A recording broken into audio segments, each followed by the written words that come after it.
Dios les bendiga, mis hermanos. Es un privilegio que nos estén acompañando en el estudio de las Escrituras. El pastor que expone es el pastor Javier Soria Herrera. Él es pastor de la congregación Yobel. Se ubica en la delegación Tláhuac, Colonia Quiahuatla, calle Bugambilia, Manzana 2, Elote 2, esquina con el acueducto. Tenemos servicios los domingos a las 10 de la mañana. Si usted nos quiere visitar, somos todos familia, Iglesia de Cristo, será bienvenido. Nos puede marcar al teléfono 5650 7122 o al 5540 104412.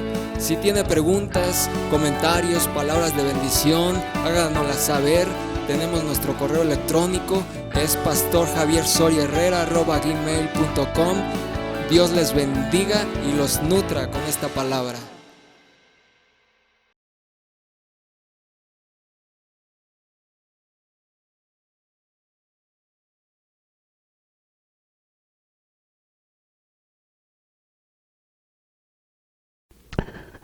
Es un gusto nuevamente estar con todos ustedes. Damos gracias a Dios por su vida. Reciban muchas bendiciones todos nuestros hermanos ciberescuchas, también la gente aquí presente. Y el tema que hoy vamos a exponer, yo le puse por nombre la desesperación. Pero sigue en la misma línea que hemos estado hablando. Voy a partir de las 7 iglesias, vamos a canalizarnos en la desesperación. Pero también, bueno, antes de empezar propiamente el tema, me han estado llegando correos de algunos hermanos que pues obviamente me consultan, me preguntan. Y bueno, yo lo invito a usted, hermano, que me está escuchando o que va a escuchar este tema. Pues si tiene usted preguntas o dudas con respecto de los temas o algunos otros, pues envíeme sus preguntas abajo en la descripción del video.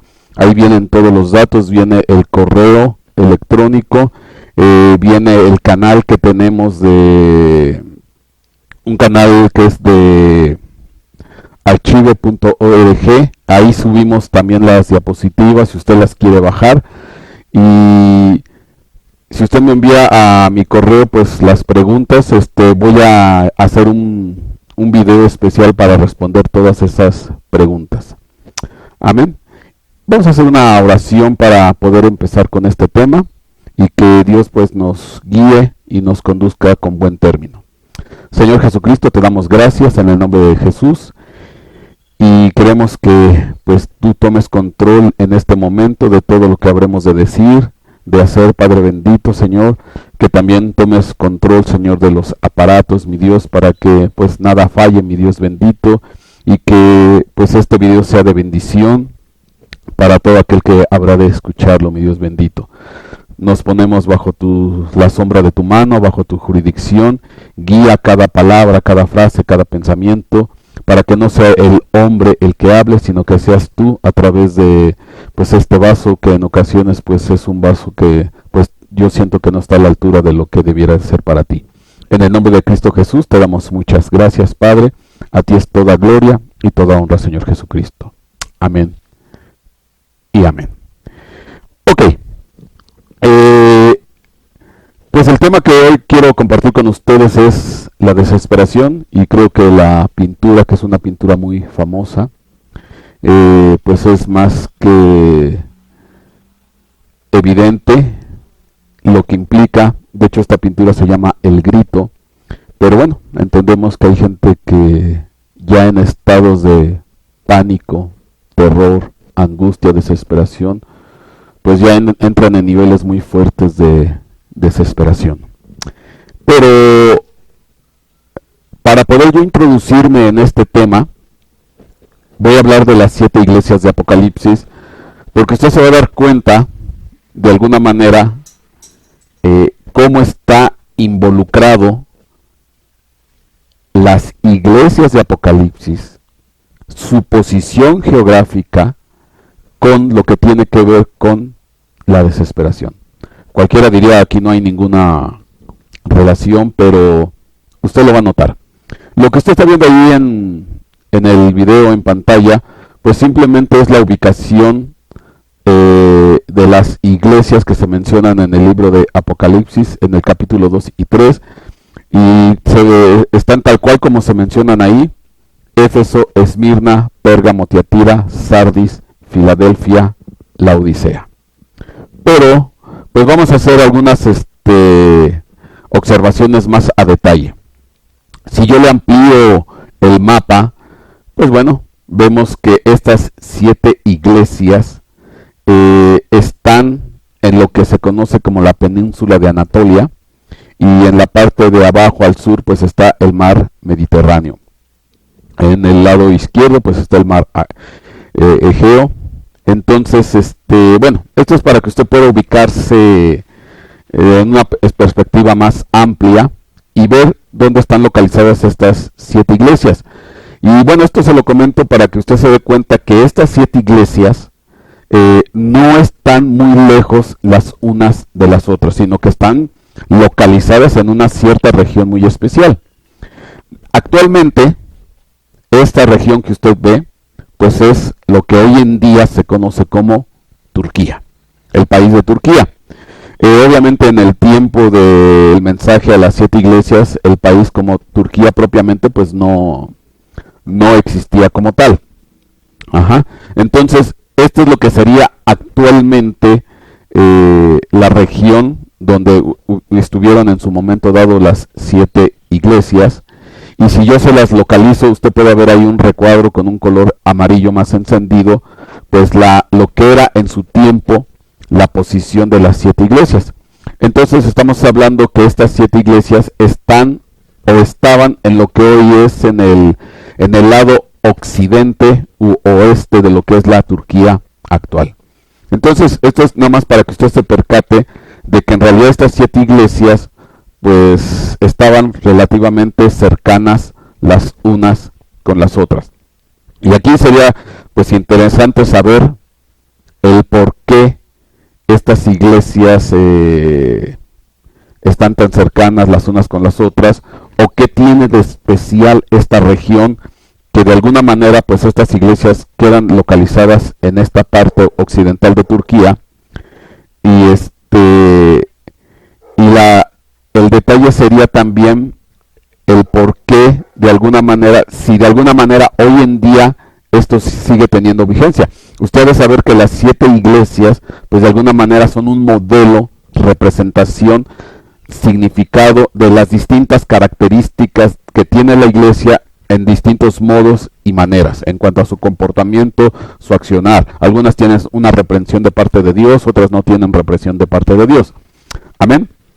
Pero bueno, entrando más en detalle y haciendo todavía más grande el panorama de las 7 iglesias, aquí usted en este mapa puede ver pues que básicamente las 7 iglesias están, podemos decir, en la parte central de todo lo que se conoce como el Oriente Próximo. Y ahí usted puede ver la región, ya hablando de España, Italia, Egipto, Arabia, Europa. O sea, vamos a ver si de alguna manera, ubicando estas 7 iglesias, hoy en día podemos ver si de alguna manera sigue vigente estas 7 iglesias. Bueno, sigue vigente. Tan sigue vigente que la Biblia está vigente, se sigue leyendo el libro de Apocalipsis, se sigue leyendo Apocalipsis capítulo 2, capítulo 3, y ahí está un mensaje claro. Pero hoy vamos a verlo desde otro punto de vista muy, muy especial que yo quiero compartir con ustedes. Y entrando ya propiamente en detalle, usted lo que está viendo ahí es dentro de la península de Anatolia. Usted puede ver ahí en una flecha roja, se está apuntando a una región que se llama Caria. Ahí usted puede ver la flecha roja cómo apunta a esa región, Caria, que es en la parte sur de lo que fueron en su tiempo las 7 iglesias de Apocalipsis. Ahora, ¿qué tiene de especial esta región Caria? Vamos a leer. Los higos de Turquía se cosechan de cultivares de higueras de tipo Esmirna, San Pedro y en menor medida de higueras partenocárpicas. de higo común, de Ficus, carica, bíferas y uníferas, muy cultivados desde épocas antiguas en todo el territorio de diversidad de zonas climáticas. Se cultivan principalmente para la producción de higo seco, paso y otras aplicaciones, dulces, pasteles, mermeladas, siropes. También se cosechan higos frescos para exportar a los países del norte y centro de Europa y para consumo interno del país. Bueno, aquí lo que se nos está diciendo que Turquía actualmente, donde tiempo atrás estaba posicionado las 7 iglesias, bueno, toda esta zona es rica en la producción de higos, en la cosecha de higos, pero en específico, la región más importante de higos es la región de Caria, ahí donde usted ve la flecha roja. Y vamos a leer qué dice: el suelo y el clima de la Anatolia interior, y sobre todo la zona de Caria, es el ideal para el cultivo de uno de los mejores higos del mundo, entre ellos la variedad Sarilov, que está considerado como uno de los higos de mayor tamaño del mundo. Los huertos de higueras en Caria recolectan los frutos para secarlos de forma natural al sol y son comercializados como higos secos. La mayor parte de la actividad en los huertos de higos comienza en mayo, ya que la fruta aparece en el árbol y culmina en octubre, cuando comenzó la primera recolección de higos secos. Bueno, y esto lo comento porque al rato vamos a ver cuando nuestro Señor Jesucristo se encontró con una higuera, esperando encontrar higos, y no encontró. Entonces obviamente que cuando ocurrió ese evento, pues fue fuera del tiempo de lo que es mayo a octubre. En ese periodo no fue el encuentro de nuestro Señor Jesucristo con la higuera, porque no es la época. Pero bueno, vamos a ver qué implica todo esto. Y lo que usted está viendo ahí, simplemente posicioné las 7 iglesias de Apocalipsis, y usted se da cuenta que arriba de lo que es la región de Caria, que es la que da los mejores higos del mundo, la región de Caria, amén de que toda la región de Turquía, sobre todo la zona occidental, pues es rica en el cultivo y la producción de higos, pero en específico arriba de lo que es las 7 iglesias de Apocalipsis, arriba de lo que es Caria, la productora de mayores higos a nivel mundial y de los mejores y más grandes, pues están las 7 iglesias de Apocalipsis. Ahora, usted dirá, ¿qué tiene que ver los higos con las 7 iglesias de Apocalipsis? Bueno, vamos a seguir viendo. Para darle referencias, este es un mapamundi donde en distintas tonalidades se ve la producción de higos a nivel mundial. Y bueno, en lo que corresponde a la zona de Turquía, que se ve un punto verde, esta es una información del año 2005, pues resulta ser que en el año de 2005 Turquía produjo 280,000 toneladas de higo. O sea, Turquía es la principal productora a nivel mundial de higos. Le sigue en producción Egipto. Ahora, esta es información del 2005. Si nos vamos al 2017, que ya este es un dato muy actual, pues resulta ser que Turquía actualmente, a partir del 2017, el dato de 2017, produjo 305,689 toneladas de higo. Quiere decir que su producción la aumentó. Y le sigue en producción Egipto, Marruecos, Argelia, etcétera, etcétera. Entonces, esto es simplemente para que se dé cuenta la capacidad productora de higos de esta región, Caria, de la región de Turquía, donde está posicionada o estuvo posicionada las 7 iglesias que se mencionan en el libro de Apocalipsis. Y usted dirá,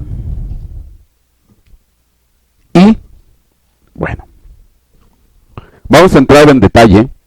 Vamos a leer Marcos capítulo 11 versículos 13 y 14. Este es el encuentro de nuestro Señor Jesucristo con una higuera. Dice aquí: y viendo de lejos una higuera que tenía hojas, se acercó si quizá hallaría en ella algo. Y como vino a ella y nada halló, sino hojas, porque no era tiempo de higos, entonces Jesús respondiendo dijo a la higuera: nunca más coma nadie fruto de ti, para siempre. Y lo oyeron sus discípulos. Y si usted recuerda el pasaje, al día siguiente pasaron por el mismo lugar y la higuera ya se había secado. Ahora, este es un pasaje curioso, interesante. Y si lo vemos de primera vista, pues para ti pareciera ser un berrinche de mi Señor Jesucristo. Y lo digo con las letras porque exige higos, se acerca a una higuera, esperando que encontrar higos, y resulta ser que no es temporada de higos. Es como hoy estamos ¿cómo estamos hoy? 1 de julio. Pues es como que yo le pidiera ahorita mandarinas. Y yo quiero mandarinas. Y no es época de mandarinas. Y entonces nuestro Señor Jesucristo, se acerca a la higuera esperando encontrar higos en una temporada que no era de higos. Y por cuanto no encontró higos, la maldice, se marchita y se seca. Entonces digo, pues qué Jesucristo tan berrinchudo. Obviamente que esto va más allá de esta simple apreciación. ¿Por qué? La palabra viendo, ahí usted la puede ver, por eso le puse la versión con los números Strong. En el griego es la 1492, la palabra viendo, que se pronuncia en griego eido. Ajá. Y ahí dice, dentro de la traducción, dice que viene de la 3708, pero significa conocer, saber, percibir, reconocer, saber, ver. Y es más, si yo pongo cualquiera de estas traducciones, yo le puedo leer y conociendo de lejos o reconociendo de lejos. Y ya cambia el sentido de lo que está ahí escrito. Porque no es viendo lo que aquí aplicaría, sino conociendo de lejos o reconociendo de lejos a una higuera. Entonces, si yo tomo el verbo reconociendo, entonces quiere decir que ya la había conocido tiempo atrás. Ya había tenido contacto con esta higuera. Y uno se pregunta, bueno, entonces esta higuera, ¿qué tipo de higuera es que nuestro Señor Jesucristo la reconoció? Ahora, notemos un detalle. Marcos 11:14 dice: y entonces Jesús, respondiendo, dijo a la higuera. Ah, caray. Jesucristo respondiendo a la higuera. ¿Y de qué manera Jesucristo responde a la higuera si no es que la higuera haya preguntado algo? Amén. Entonces esa higuera hablaba. Tan hablaba que le preguntó, no te pudiera decir que le preguntó, pero le preguntó algo, que mi Señor Jesús respondió a la higuera. Entonces ya son dos cosas. La reconoce de un tiempo de lejos y le responde. Entonces uno dice, algo está pasando aquí. Bueno, cuando te vas a la palabra lejos, griego 31:13, ahí abajo lo ves, es makroxen en griego, significa distancia o lejos. Ok, está bien, pero dice que viene de la 31:17. Y de la 31:17 dice, ok, si es algo que está largo, distante, pero también puede ser algo que está distante o lejos en el tiempo. En el tiempo. Entonces yo puedo hacer esta definición. Y reconociendo de un tiempo lejano a la higuera, que tenía hojas, se acercó si quizá hallaría en ella algo. Entonces, ¿qué quiero decirte? Que la higuera con la cual se encontró Jesucristo no era una higuera común y normal como nosotros entendemos, un árbol con hojas, sin conciencia, sin contacto con las personas, porque esta higuera habla, y a esta higuera la reconoció Jesucristo de un tiempo lejano. Entonces esta higuera pues es una higuera muy especial. O sea, al final lo que yo te quiero decir, esta higuera es una entidad. Esta higuera es una entidad. Por eso la reconoció. Ya había tenido trato con la higuera.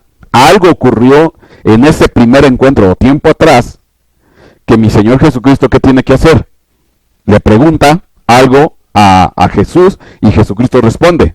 Ahora, la pregunta es, ¿qué esperaba Jesús de esa higuera? ¿Que tuviera qué? Higos. Pero ahora entiendo que si la higuera no es tan higuera como normalmente pensamos, pedía otra cosa. Bueno, vamos a ver. Y si voy a Proverbios 27 y 18, fíjate lo que dice Proverbios 27 y 18. El que cuida la higuera, comerá su fruto.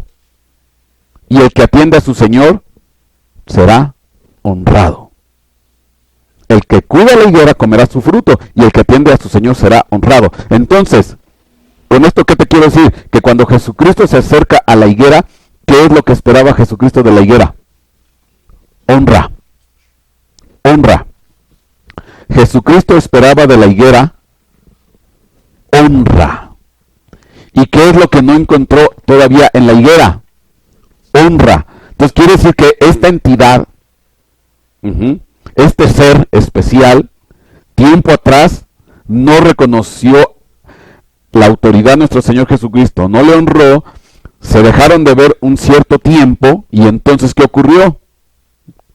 Pues Jesucristo se la vuelve a encontrar esperando a ver si ya cambió su actitud, a ver si ya cambió su manera de ser, a ver si ya le honraba, y resulta ser que no siguió encontrando qué honra. Ahora, interesante, ¿y de dónde salió la higuera? Porque esta higuera no nació de la tierra. No es una higuera normal. Isaías 34:4 dice aquí claramente: todo el ejército de los cielos se consumirá, y los cielos se enrollarán como un pergamino.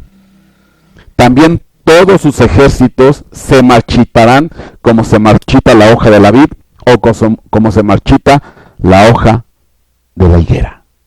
Entonces aquí está una clara correlación. El ejército de los cielos se marchita como si fuera ¿qué? Higueras. Ahora, ¿quiénes componen el ejército de los cielos? Pues el ejército de los cielos lo componen seres que viven ¿en dónde? En los cielos. Entonces los seres de los cielos que componen el ejército de los cielos son a semejanza, cuando venga su juicio, como la higuera que se marchita. ¿Y qué ocurrió cuando mi Señor Jesucristo se encontró la higuera y no encontró higos?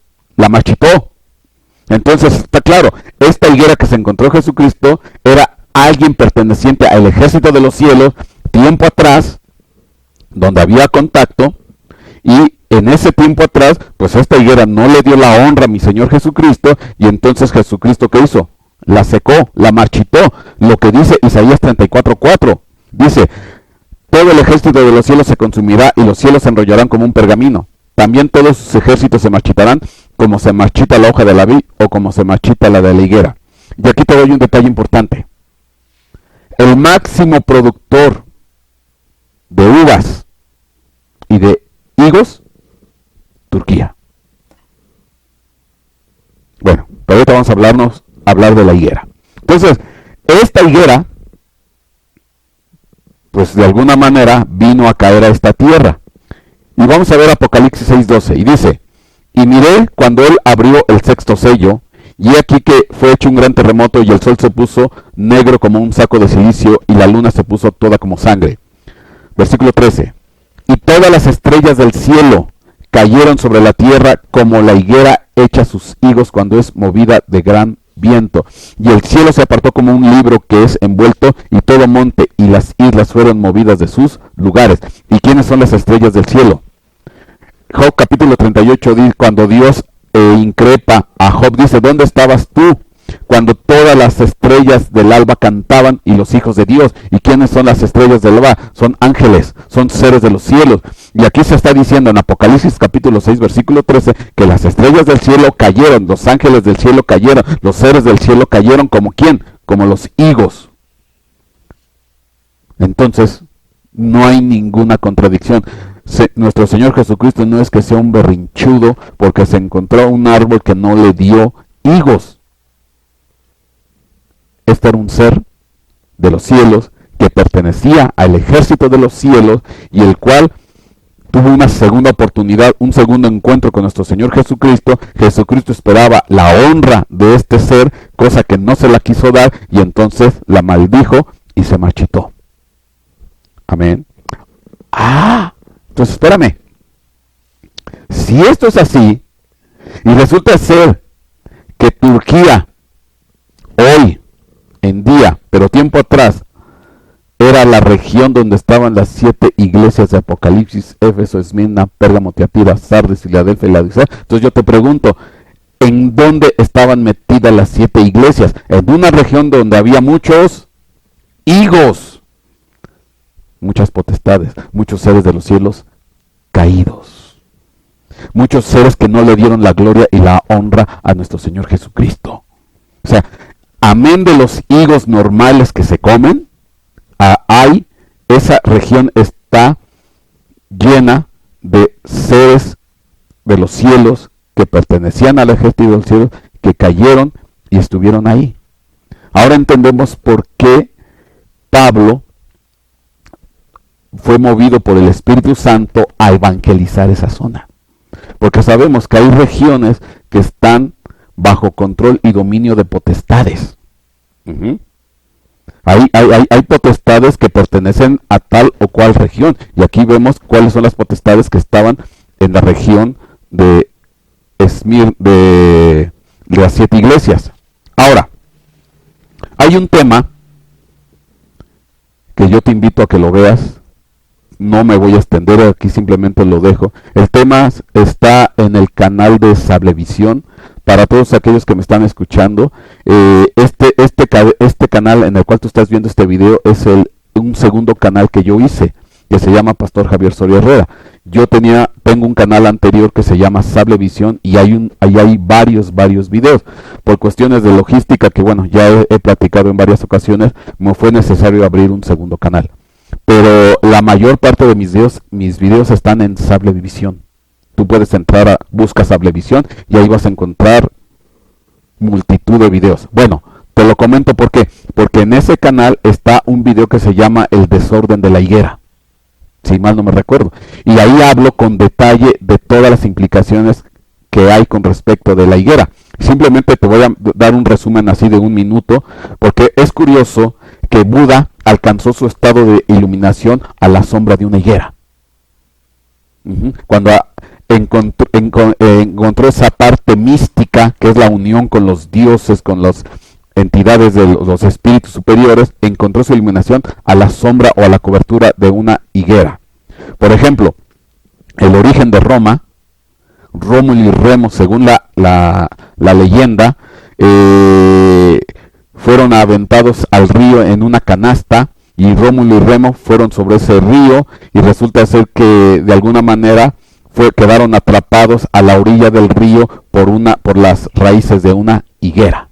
Y por eso resulta ser que en Roma veneran mucho a la higuera. Y es curioso porque bueno, en esa leyenda vino una loba que se llama Luperca, la loba Luperca, y amamantó a Rómulo y a Remo, y tú puedes ver en la imagen que detrás de telón de fondo está la higuera, que fue muy venerada en la época de los romanos. Y esta loba Luperca tiene otra representación ya más fuerte, que es el famoso Luperco, que es un sátiro o fauno, mitad hombre, mitad bestia, patas de cabra con cuernos. Y este famoso Luperco era el que andaba persiguiendo a las ninfas, porque tiene su otra versión que es el dios Pan. Y bueno, al final el dios Pan, el día que instituyeron a Benedicto XVI como sumo pontífice, ese día él se puso una mitra donde en la frente de este Benedicto XVI está el famoso dios Pan, que se conoce como el dios de los pastores.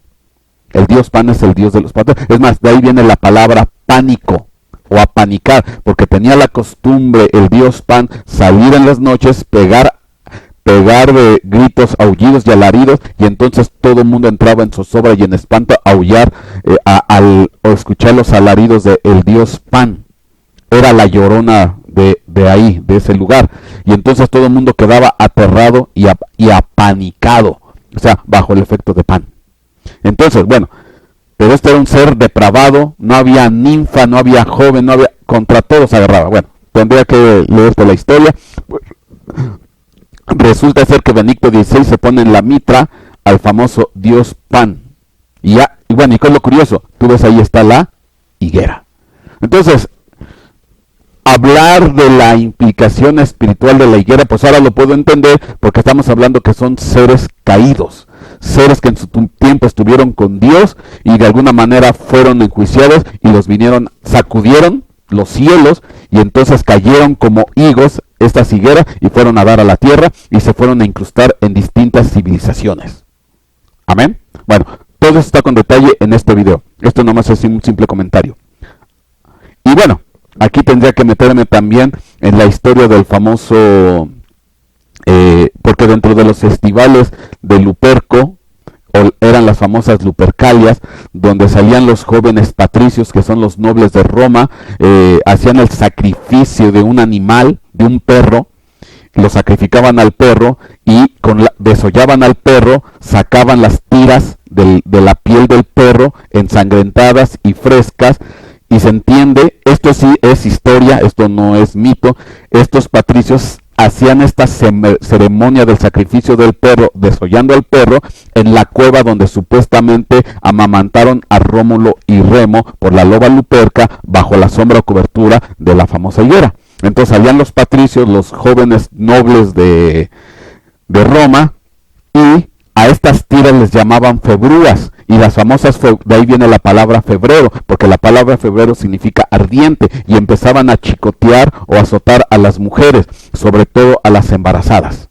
¿Por qué? Porque para ellos era símbolo de fecundidad y de buenos augurios de que iban a ser gente fecunda o sus bebés iban a salir bien. Obviamente yo te invito a que leas la historia, porque de ahí se derivó el famoso Día de Valentín, y en su tiempo históricamente estos azotes se volvieron unas orgías despiadadas, terribles, y bueno, a tal grado que hasta el mismo papado Roma se espantó hasta donde llegó la depravación de los famosos Lupercales, que estaban bajo la jurisdicción o cobertura espiritual de Luperco, o dígase Pan. Bueno, ahora, con esto puedes explicarte por qué Pablo, de alguna manera guiado y movido por el Espíritu Santo, era casi obligatorio en todos sus viajes pasear o ir hacia dónde, a la península de Anatolia, la zona de las 7 iglesias. ¿Por qué? Porque ahora entendemos que esa zona pues estaba ¿qué? Gobernada por entidades espirituales caídas del cielo a semejanza de higueras. Ajá. Entonces obviamente esa era una región infestada de este tipo de seres espirituales caídos, y por eso Pablo tuvo que de alguna manera entrar y empezar a proclamar el evangelio de nuestro Señor Jesucristo, y era pase obligatorio. Y al final fue a llegar a Roma en su último viaje, y resulta ser que de Roma pues ahí estaba una famosa higuera que veneraban, que era la que se decía que le dio sombra a Rómulo y Remo. Entonces fíjate cómo todo embona hasta en la historia. Ahora, pastor, pero usted dijo que iba a hablar de la desesperación. Sí, esto nada más es el antecedente, porque yo quería sensibilizarte para que entiendas que las higueras son seres espirituales. Las higueras son entidades caídas, ángeles que pertenecían al ejército de los cielos. Pero vas a notar algo hoy bien interesante. Te voy a enseñar el ciclo reproductivo de la manera como se dan los higos. Amén. Te voy a explicar. Resulta ser que las avispas se introducen, hacen un pequeño, ¿cómo decirte? Agujero, túnel, valga la expresión, y estas avispas se introducen dentro del higo cuando todavía está en su etapa verde. Este es un ciclo. Se introducen en el higo las avispas, hembras, y dejan sus huevecillos dentro del higo. A lo mejor después de esto ya no vas a volver a comer higos. Dejan sus huevecillos dentro del higo. De tal manera, obviamente en el intento, estas avispas mueren, porque bueno, pues se tienen que quiebran sus alas, quiebran su cuerpecito, sus extremidades, porque se van horadando la frutita verde del higo, de tal manera que dejan sus huevecillos. Tiempo después, pasa el tiempo, y las larvas que quedan dentro del higo empiezan a nacer en forma de gusanitos. Larvitas, tú las conoces. Crecen las larvas y las primero que eclosionan son las larvas macho. Fíjate. Y entonces estas larvas macho, que son las primeras que eclosionan o surgen, pues empiezan a buscar a las larvas hembra. De tal manera que las inoculan, por decirlo de esta manera. ¿Para qué? Para que vuelvan a crecer estas larvas hembra, y todas estas larvitas avispa mueren después de que inoculan a las larvas hembra, y las larvas hembra empiezan a crecer, y cuando empiezan a crecer, por los túneles que van dejando que dejaron las larvas macho, salen las avispas, y de las avispas pues ya empieza otra vez el ciclo. Ahora, esto es bien interesante porque en el proceso de que están las avispas, bueno, las larvas de avispa, y cuando van a salir, se llenan de polen. Y entonces en el transcurso de que van horadando el higo, pues ya salen todas llenas de polen sus alas, y entonces con ese polen van a otros a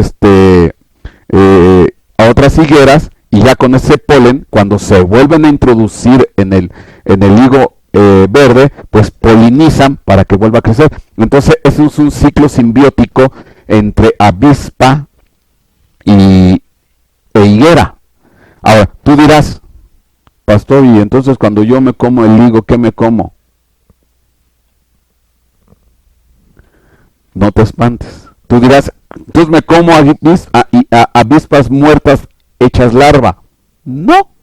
Lo que pasa que estábamos hablando de larvitas que al final se van fundiendo de nuevo, se hacen uno con el higo.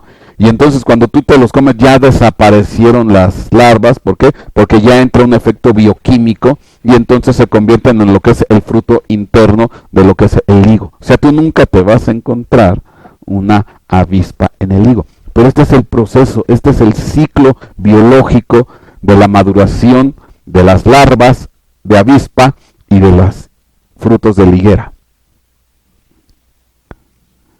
Amén. Fíjate qué interesante. Fíjate qué interesante. Y ese es el ciclo. Obviamente, puedes verlo con más detalle, igual me equivoqué en algunos aspectos técnicos, pero bueno, yo te invito, busca ahí en tu internet relación avispas, higos, y te vas a dar cuenta que ahí hay mucha información. Bueno, oye, pero espérame.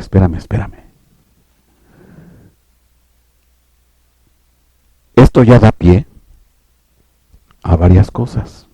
¿Por qué?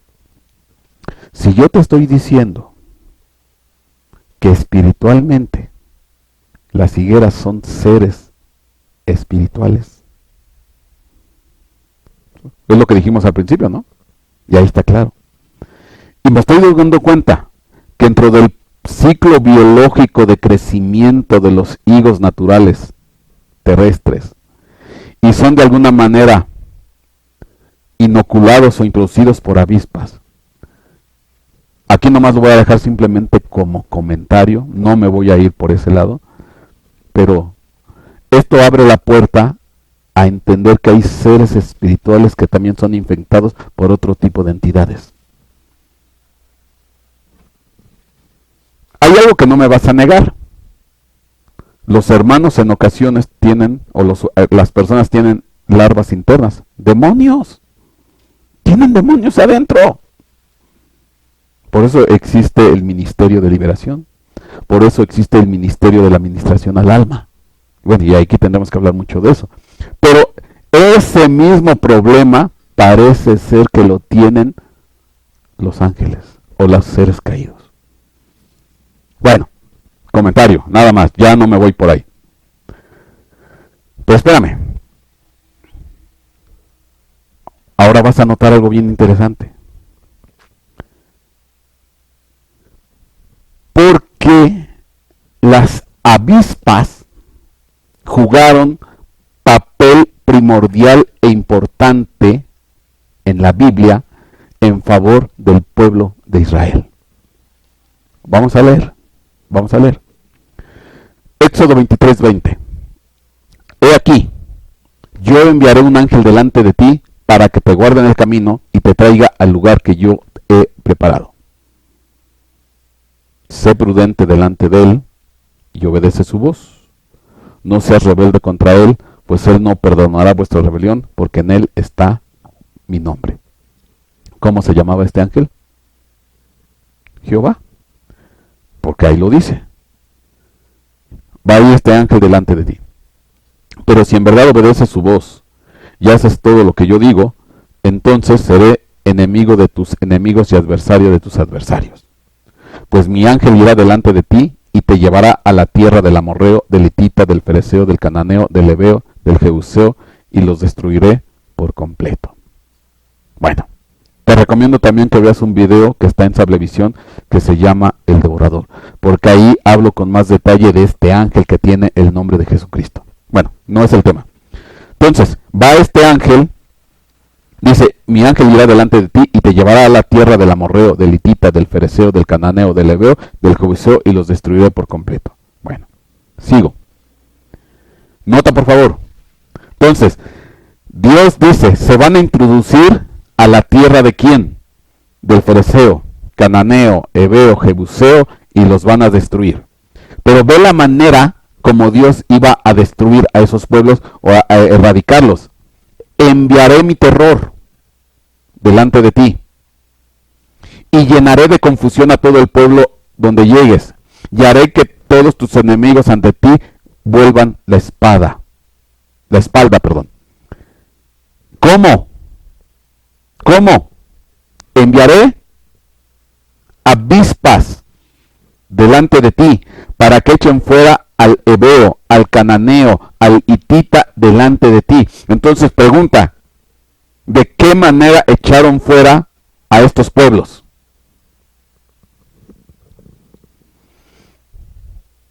Con avispas.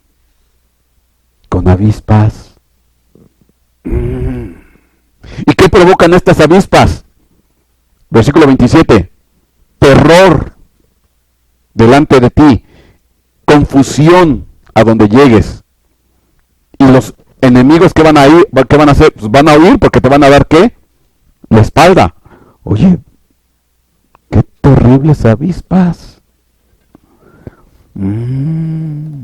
Amén. Dice, no los echaré de delante de ti en un solo año. a fin de que la tierra no quede desolada y se multipliquen contra ti las bestias del campo. Poco a poco los echaré de delante de ti hasta que te multipliques y tomes posesión de la tierra. Entonces, iban a estar bastante tiempo actuando ¿quiénes? Las avispas. Oye, ¿y qué avispas serían estas? Ya me está llamando la atención qué tipo, por lo menos sí te puedo decir que estas avispas son muy obedientes, porque obedecen a Dios para echar fuera al heveo, cananeo, amorreo, etcétera, etcétera. Amén. Ahora, lo que sí es cierto, provocan ¿qué? Terror y confusión. Bueno, tan es así que hay algunas traducciones, versículo 28, 23, 28, que ponen, fíjate, yo enviaré mi terror delante de ti y traeré confusión a todo el pueblo donde tú entres. Haré que todos tus enemigos huyan delante de ti, y yo enviaré delante de ti a la avispa. Y otras traducciones ponen a la ¿qué? Desesperación. Ajá. Entonces, la avispa es símbolo, figura, representación de ¿qué? Desesperación. Amén. Oye, y esto ya nos da otro sentir de lo que está aquí. Bueno, vamos a ver otro pasaje, Deuteronomio 7:20. Además el Señor tu Dios enviará la avispa contra ellos hasta que perezcan los que queden y se escondan de ti. No te espantes de ellos, porque el Señor tu Dios está en medio de ti, grande y temible. Lo que sí es cierto, que esta avispa, pues aquí vuelve a decir, provoca ¿qué? Espanto. Dice, no, espérame, no te espantes, no es para ti, es para ellos. Entonces estas avispas son terribles.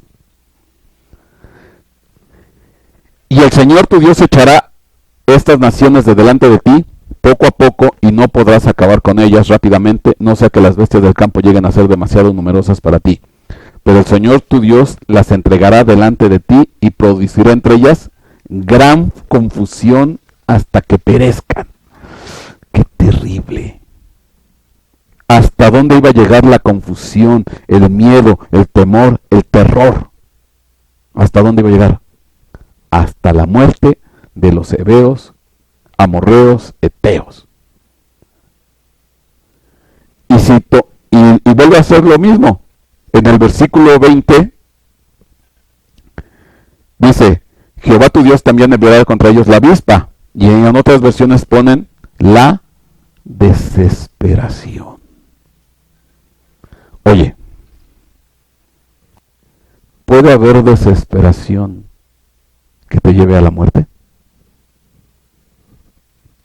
Y en estos tiempos, es más, yo te aseguro que en estos tiempos hay enjambres de avispas aterrorizando a millones de gentes. Porque hoy, en estos tiempos, ya hay una constante: miedo, terror, desesperación, angustia, grito, calamidad. Vete a una zona de guerra y ¿qué vas a encontrar? Vete a la frontera México-Estados Unidos y ¿qué vas a encontrar? Vete a ciertas regiones pesadas por el crimen y ¿qué te vas a encontrar? O vete a una familia que no está cimentada en el amor de Dios, y cuando vienen las crisis y cuando vienen los problemas hay desesperación. Bueno, Josué 24:11. Pasasteis el Jordán y llegasteis a Jericó, y los habitantes de Jericó pelearon contra vosotros, y también los amorreos, los fereceos, los cananeos, los hititas, los gergeseos, los heveos y los jebuseos, y los entregué en vuestras manos. Entonces envié delante de vosotros avispas, que expulsaron a los dos reyes de los amorreos de delante de vosotros, pero no fue por vuestra espada ni por vuestro arco. ¿Qué es lo que los echó fuera? Las avispas. Dígase la desesperación. Y os di una tierra en que no habíais trabajado, y ciudades que no habíais edificado, y habitabais en ella de viñas y olivares, etcétera, etcétera. Y ahí está otra vez. En el versículo 12, envié delante de vosotros a la avispa, y que en otras traducciones ponen desesperación. Ahora,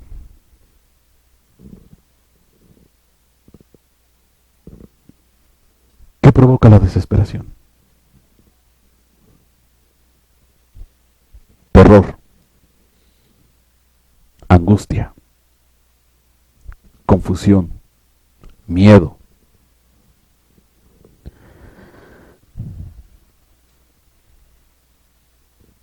¿Te acuerdas que hablamos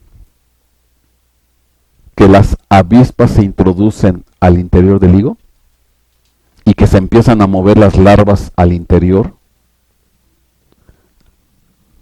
De la misma manera es la desesperación extrema. La gente siente el pánico, el terror, la angustia internamente.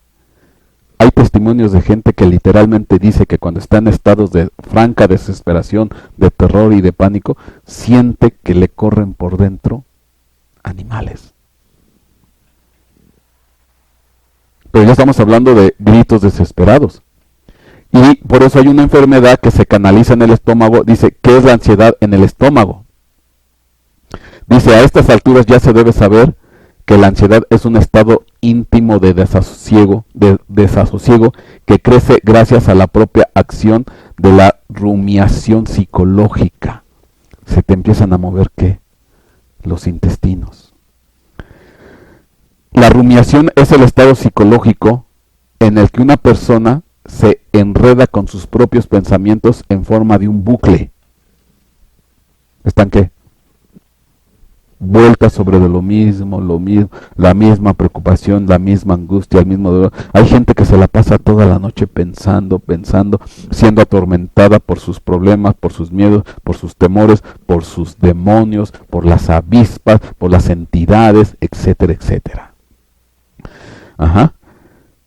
Ahora bien, la sensación de ansiedad en el estómago es más o menos similar, es decir, el proceso digestivo también queda atrapado en un bucle enredado que origina todo tipo de consecuencias. El malestar de estómago por ansiedad no es otra cosa sino el cuerpo advirtiendo y alarmando que algo va mal a nivel mental. O sea, no nada más es un problema físico o fisiológico, sino que también es un problema mental, que está afectando la bioquímica misma. Es por ello que se debe prestar especial atención a la ansiedad en el estómago, porque además de tener molestos síntomas que incapacitan a la persona, representa un paso avanzado hacia las consecuencias crónicas que podrían resultar la relación entre la ansiedad y el estómago. Y aquí te estoy hablando de ansiedad, que es un nivel por debajo de la desesperación. Ahora imagínate la gente que está desesperada. La gente que vive en estados de terror continuo, en estados de terror. Ahora, si a eso nos vamos del ámbito psicológico almático al ámbito espiritual, demonios que te empiezan a oprimir y torturar y que están corriendo por tu interior, eso ya es otra cosa. ¿Por qué? Porque yo te estoy comprobando que los higos son seres espirituales. Entonces las avispas, pues son otro tipo de seres, demonios espirituales que atormentan a quién, a la gente. Y hay ciertos tipos de demonios, avispas espirituales, que producen ¿qué? Terror, pánico, desesperación, angustia, grito, aullido. Y eso no se cura con pastillas o con psiquiatría. Estos ya son problemas espirituales de alto nivel. Y eso ya es otra cosa. Te voy a dar un ejemplo. Deuteronomio 28:65. Y entre esas naciones no hallarás descanso. Causas de la desobediencia a Dios. Causas de la desobediencia a Dios. Hay toda una lista en Deuteronomio 28, pero esta es una partecita que escogí nada más para hacer énfasis. Y entre esas naciones no hallarás descanso. No habrá reposo para la planta de tu pie, sino que el Señor te dará un corazón temeroso, angustiado, desfallecimiento de ojos, desesperación del alma, y tendrás la vida pendiente de un hilo, y estarás aterrado de noche y de día, y no tendrás seguridad de tu vida. Por la mañana dirás, oh, si fuera la tarde, y por la tarde dirás, oh, si fuera la mañana, por causa del espanto de tu corazón con que temerás, y por lo que verán tus ojos. ¿Te das cuenta lo que es esto? Esta desesperación extrema. Y una cosa es la desesperación a nivel alma, y otra cosa es la desesperación a nivel espiritual, porque ya la desesperación a nivel espiritual son problemas espirituales, son problemas de entidades demoníacas, dígase avispas, que te van carcomiendo el interior. Y así como se mueven las larvas dentro del higo, la gente tiene la sensación de que hay cosas que se mueven adentro. Oye, qué terrible. Ahora entiendo por qué la necesidad que movió a Pablo a llevar el evangelio a esa península. Porque obviamente era una península atestada, infectada de seres caídos, de higueras, y que por su caída estas entidades también estaban ¿qué? Infestadas de otros seres espirituales más fuertes o poderosos que los tenían en terror y pánico. Y entonces yo lo que quiero entender es que esa región era una región de terror, de pánico, de miedo, de desesperación extrema. Y lo único que puede quitar eso se llama el amor de Dios, Jesucristo. No hay otra cosa. No hay otra cosa. Hace años atrás llegó una persona conmigo, una hermana, que entraba en estados de pánico y desesperación en la noche. ¿A qué grado le llegaban esos estados de pánico y desesperación?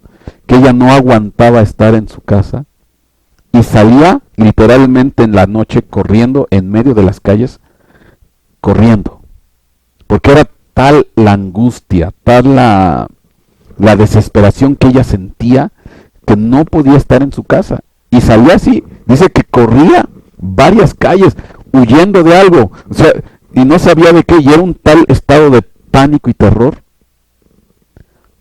Y así se la pasó no sé cuántos meses en este estado de terror y de desesperación continua. Llegó conmigo, porque obviamente esta persona, esta hermana, pues fue con los doctores, fue con los médicos, fue con las instituciones psiquiátricas, y me llegó con un papel del Instituto Nacional de Psiquiatría. Me llegó con un papel donde le recetaron pues un medicamento que sí le quitaba la desesperación, pero aparte le quitaba el movimiento. ¿Qué quiero decir? Apática, apacible, anestesiada, dopada, drogada. Fue la única forma. Y ahí yo leí el dictamen médico por el Instituto de Psiquiatría y decía, medicamento, obviamente es un medicamento de uso muy delicado que se tiene que manejar de por vida. Y llega conmigo el pastor que yo no voy a, ¿cómo voy a estar dopada toda mi vida? ¿Cómo voy a estar yo anestesiada toda mi vida? Y aquí está, pastor, ¿qué hago? Y obviamente la gente, pues, en su desesperación, hablando de desesperación, pues pide ayuda. Pastor, ayúdeme. ¿Qué hago? Y le dije, mire, yo yo no puedo hacer nada. Perdóname, pero yo Javier Soria, yo no hago nada. Pero afortunadamente para usted y para mí, hay alguien que sí puede hacerlo. Y se llama Jesucristo. Y bueno, empezamos una administración. Y en una tarde nada más, se ministró esa persona y en automático se fue la desesperación. La administración no duró ni siquiera una hora. Ese es el poder de nuestro Señor Jesucristo. Se fue el tormento, se fue la desesperación, se fue la angustia, se fue el espanto, el terror. En automático. Se fueron las avispas, se fueron los demonios, se fueron los espíritus inmundos. Eso es lo que hace Jesucristo. Ahora, te acabo de leer consecuencias para aquellos que desobedecen.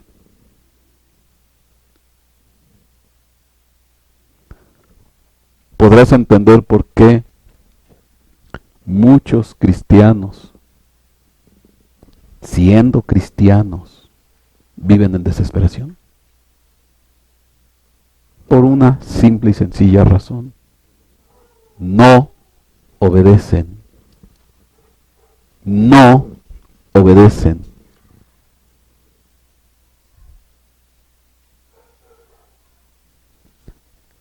No vas a hallar descanso. No habrá reposo para la planta de tu pie. Vas a tener un corazón temeroso. Va a haber desfallecimiento de ojos y desesperación de alma. Tendrás la vida pendiente de un hilo y estarás aterrado noche y día y no tendrás seguridad de tu vida. Y por la mañana dirás, si fuera la tarde, y por la tarde dirás, oh, si fuera la mañana, por causa del espanto de tu corazón con que temerás y por lo que verán tus ojos. ¿Y qué van a ver mis ojos? Hay gente que ya a ciertos grados de desesperación ya empieza a ver las entidades espirituales. Porque ya es el pánico total. Pero espérame, no te puedo dejar así. Primera carta de Pedro, capítulo 5, versículo 6. Humillaos pues bajo la poderosa mano de Dios, para que Él os exalte a su debido tiempo, echando toda vuestra ansiedad sobre Él, porque Él tiene cuidado de vosotros. Echando toda vuestra ansiedad, desesperación, porque Él tiene cuidado de vosotros. ¿Pero qué te dice antes? Humillaos bajo la poderosa mano de Dios.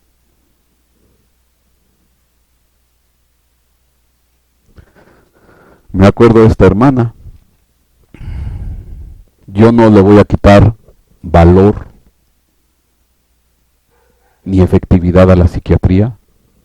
Son años de estudio. Bueno, no, siglos. Pero hay ciertas cosas que solamente Jesucristo sana. Hay ciertas cosas que solamente Jesucristo hace. ¿Y qué te quiero decir? ¿Por qué primero esta hermana, estando en una iglesia que se mueve en el poder de Dios, con el conocimiento espiritual, fue a confiar en el hombre, esperando que el hombre la sanara? Cuando su problema no era psicológico o almático, era espiritual. Y este es uno de muchos casos. No puedo pasar aquí horas hablándote en detalle, pero hay que humillarse bajo la poderosa mano de Dios, echando toda vuestra ansiedad sobre Él, porque Él tiene cuidado de vosotros. Sed de espíritu sobrio, alerta, porque cuando el diablo empieza a trabajar, cuando nota en ti signos de ansiedad, signos de desesperación. Vuestro adversario, el diablo, está al acecho como león rugiente buscando a quien devorar. Entonces, ¿en qué momento ataca el diablo? Cuando ya nota en ti signos de ¿qué? De ansiedad y de desesperación. Pero cuando tú estás tranquilo, en espíritu sobrio, confiando en Él, depositando tus cargas en Él, el diablo se vuelve un lindo gatito. No te hace absolutamente nada. ¿Por qué? Porque tú estás fundamentando, fincando tu palabra, tu vida, tu accionar en Cristo. Él es el fundamento, no hay más. Entonces el diablo maulla, más bien el diablo ruge, pero lo que le sale es un maullido. Porque dice, no puedo. Pero si el diablo detecta signos de ansiedad, yendo a desesperación, ahí está ya. Dice, a estos los voy a devorar. ¿Sí te das cuenta? Pero resistirle firmes en la fe, sabiendo que las mismas experiencias de sufrimiento se van cumpliendo en todos vuestros hermanos en todo el mundo. En vuestros hermanos en todo el mundo. O sea, tenemos una vida de sufrimiento. Te hablé de Esmirna la vez pasada. La iglesia de Esmirna es la iglesia del sufrimiento y del dolor de nuestro Señor Jesucristo.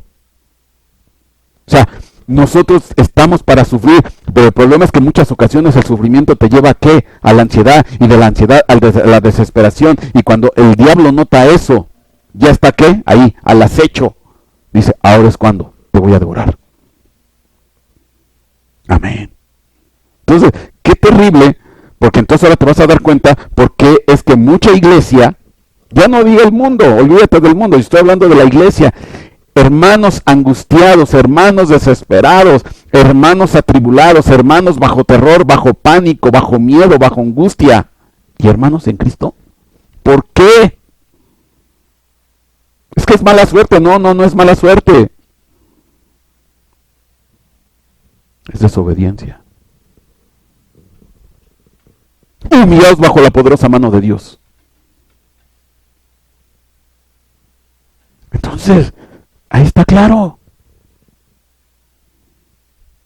El venir al Evangelio no es a venir a que hagas lo que tú quieras cuando se te dé la gana y como de la manera que tú quieres. El venir al Evangelio es venir al gobierno de Dios.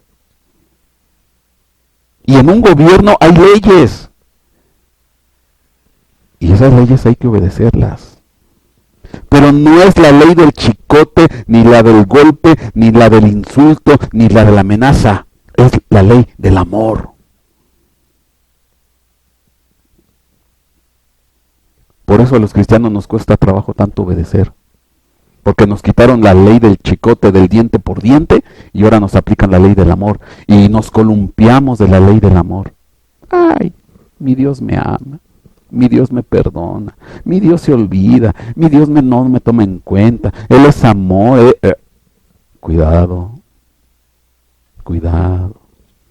porque estás pisando los terrenos de la desobediencia. Y cuando te metes en los terrenos de la desobediencia, estás haciendo crecer la posibilidad de un ataque de avispas.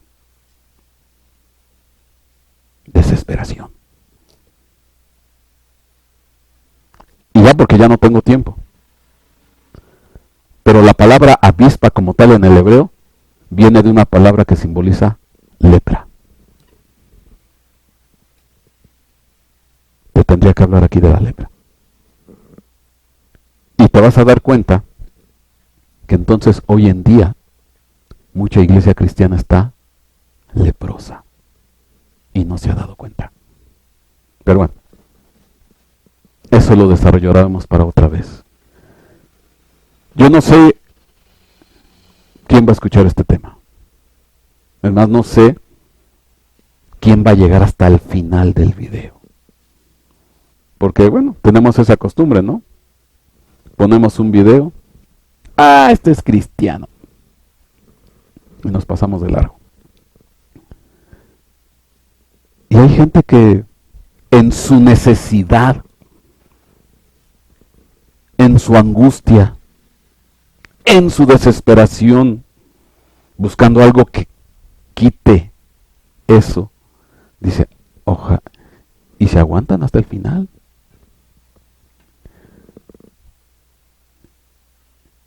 Yo le voy a pedir a los aquí presentes y a los ciberescuchas que habrán de oír. A lo mejor tú no estás en desesperación, bendito sea el nombre del Señor Jesucristo. A lo mejor tú estás plantado y firme, fundamentado en el amor y la obediencia. Qué bueno. Pero hay muchos que están caminando la jornada del terror, de la desesperación, del pánico, del miedo. Y no lo sabemos. A lo mejor hay gente dentro de tu propia familia que está viviendo esto y no te has dado cuenta, no te has percatado. Tu tío, tu primo, tu papá, tu mamá, tu amigo de la escuela. Y cuando menos te enteraste, oye, se suicidó. ¿Pero cómo? Si yo platiqué con él y estaba contento y feliz. Se suicidó. ¿Pero por qué?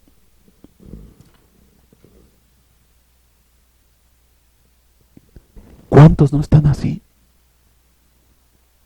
Viviendo estados de pánico y terror. Entonces, tú que me estás escuchando, o que habrás de escuchar, y los aquí presentes, vamos a orar por ellos. Los que nos sentimos no al 100, pero por lo menos tenemos cierta resistencia en la fe en nuestro Señor Jesucristo. Y tenemos que bendecir a esa gente. ¿Tú sabes que se están incrementando los índices de suicidio de pastores? ¿De cristianos?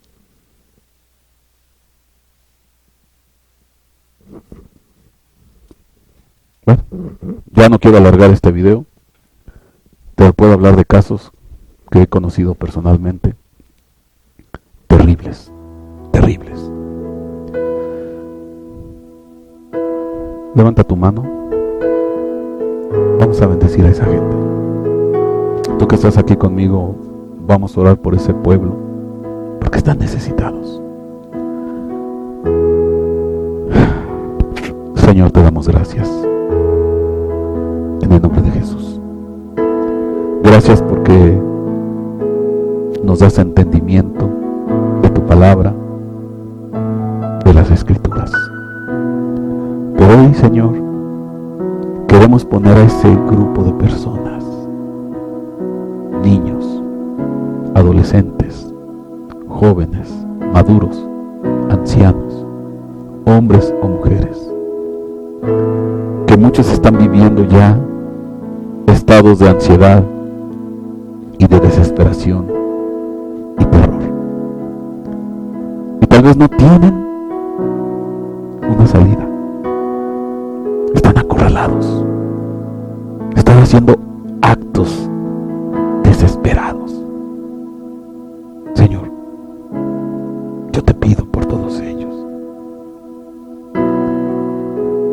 Es más, tú puedes moverlos a que escuchen este tema u otros de distintos siervos, ministros, pastores, pero que tengan la salida, que tengan la posibilidad de ser rescatados. Queremos bendecirles donde quiera que estén, donde quiera que se encuentren, de la localidad o el país que sean, mi Dios, en el nombre de Jesús, Padre. Tócalos. Hazles sentir, Señor, la grandeza de tu amor. Reprendemos, Señor, toda esa ansiedad, toda esa desesperación, todo ese espíritu de muerte, Padre, en el nombre de Jesús.